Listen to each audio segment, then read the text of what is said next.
Selamat datang di Kaba Cimporong. Di mana ada Kaba, di situ ada kami.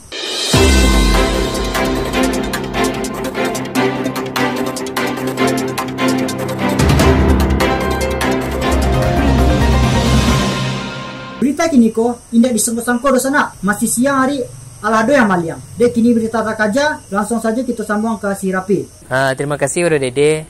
Mungkin maliang maksud Dede itu mah. Udah ini samping aku mah. Aku coba wawancarainya lah. Yuk.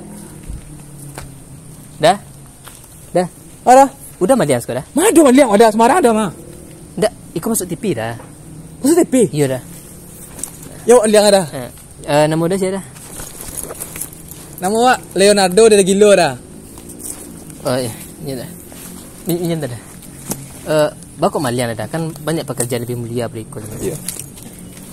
Awak sebenarnya ada sedih dah. Puan awak 3 dah. Anak pertama 5 tahun. Anak ketiga 7 tahun dah. Anak kedua udah pada. Ampun. Sedang Ampun dah.